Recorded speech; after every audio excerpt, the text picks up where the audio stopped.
Jain friends, इस video में हम बात करने वाले हैं कॉन्स्टिट्यूशन अमेंडमेंट बिल के बारे में। कॉन्स्टिट्यूशन अमेंडमेंट बिल कितने टाइप का होता है आप पहली बार सुन रहे होंगे। मैं टाइप की बात नहीं कर रहा, वैरायटी में कह सकता हूं।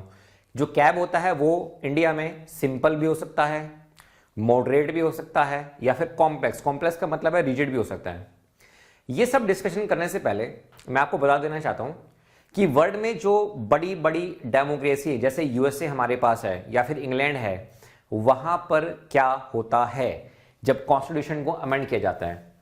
अब यूएसए में क्या है, यूएसए में अगर आप कॉन्स्टिट्यूशन को अमेंड करना चाहते हैं तो वो काफी एक डिफिकल्ट प्रोसेस है, प्रोसीजर है।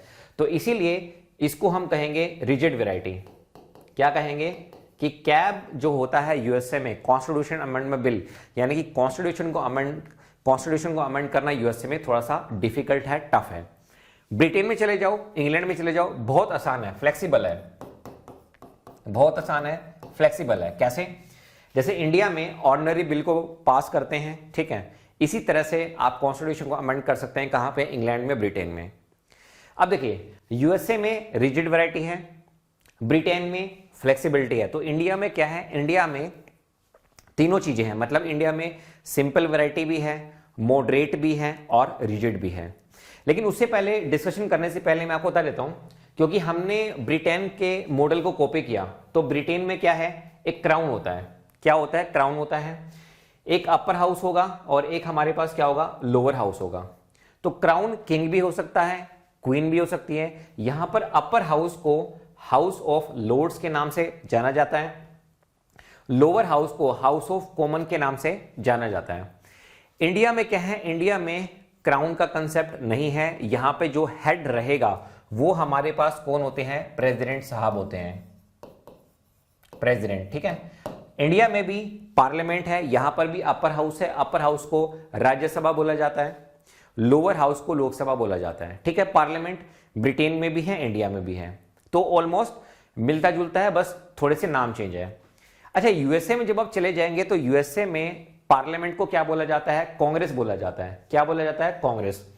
यहां पर भी अपर हाउस होता है, लोअर हाउस होता है, नाम बदल जाते हैं। जैसे अपर हाउस को हम यहां पे कहते हैं सीनेट। क्या कहते हैं? सीनेट। लोअर हाउस को हम बोलते हैं हाउस ऑफ रिप्रेजेंटेटिव्स। ये बस नाम है, बाकी जो फंक्शन है वो सेम रहते हैं, ठीक है। लेकिन जैसे इंडिया में प्रेसिडेंट है, ब्रिटेन में क्राउन है, यहां पर प्रेसिडेंट यहां पे हेड नहीं होता है, वो एक अलग तरह से काम करता है। वो मैं आपको बताऊंगा कैसे काम करता है, ठीक है। तो मोटे मोटे तौर पे मैंने आपको ये बताया कि ब्रिटेन में कॉन्स्टिट्यूशन को अमेंड करना बहुत आसान है, यूएसए में क्या है, थोड़ा सा डिफिकल्ट है। अब बारी आती है इंडिया की। तो जब हम इंडिया की बात करते हैं तो तीन तरह के कैब मैं यहां पे लिख सकता हूं। सबसे पहला होता है हमारे पास सिंपल वैरायटी। तो सबसे पहला है हमारे पास सिंपल वैरायटी। अब सिंपल वैरायटी में क्या होगा, जैसे आपको सैलरी बढ़ानी है मेंबर ऑफ पार्लियामेंट की, फॉर्मेशन करनी है नई स्टेट की, बाउंड्री को चेंज करना है, तो ये सारी की सारी चीजें आप कर सकते हैं। इनको बोलते हैं हम simple variety of the cab. मैं लिख देता हूं आप लोगों के लिए। तो जैसे आपको फॉर्मेशन करना है या फिर आपको सैलरीज बढ़वानी है, salaries of MP, member of parliament, ठीक है, या फिर फॉर्मेशन ऑफ, या फिर हमारे पास मुद्दा है formation of a new state, या फिर अल्ट्रेशन ऑफ, या फिर alteration of boundaries of states etcetera. तो ये सारे के सारे जो मुद्दे हैं वो कहां पे आते हैं? सिंपल वैरायटी में आते हैं।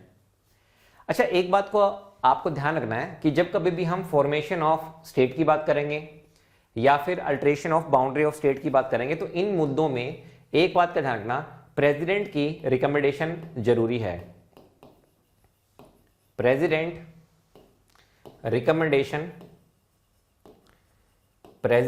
Recommendation is necessary. तो यहां पे जो प्रेसिडेंट की रिकमेंडेशन है वो मैंडेटरी है,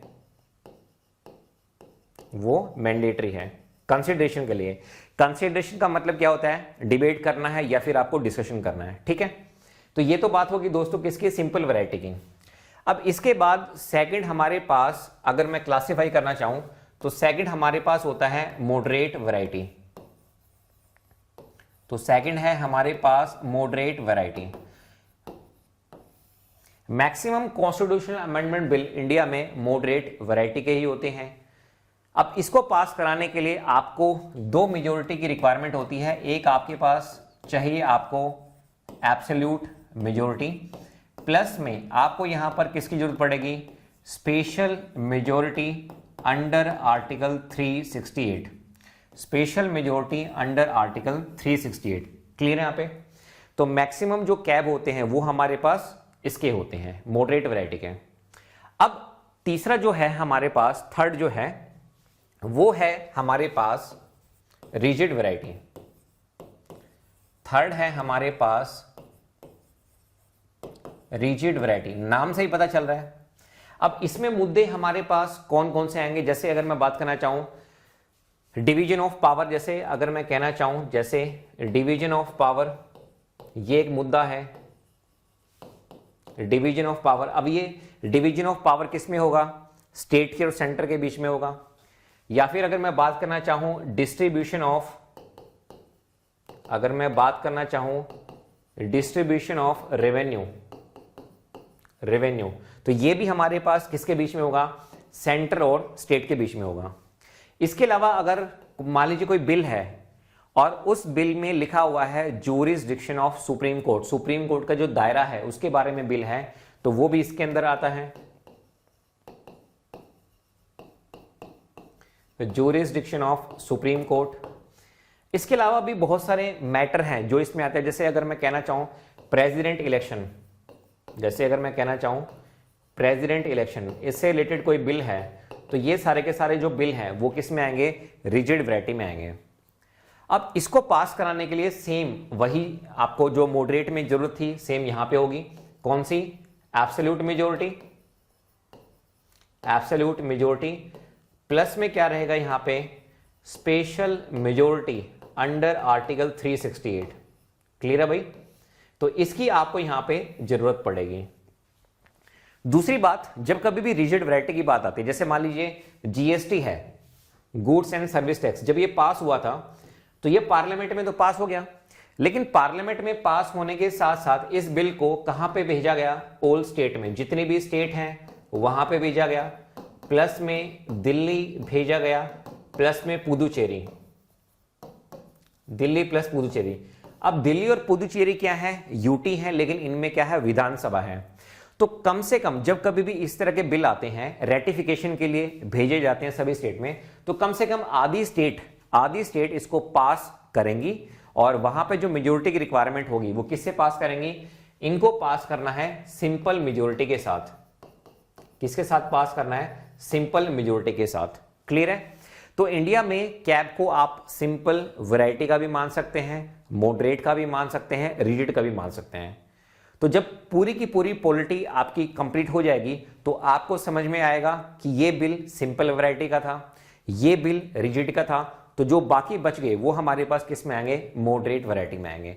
तो एग्जाम्पल की आप टेंशन मत लेना, इसमें जितने भी यूपीएससी में अभी तक क्वेश्चंस आए हैं प्रीलिम्स के पेपर में या फिर किसी स्टेट पीसीएस में आए हैं, वो सारे के सारे क्वेश्चंस मैं आपको करा दूंगा। आई होप ये टॉपिक आपको क्लियर होगा। Thank you so much.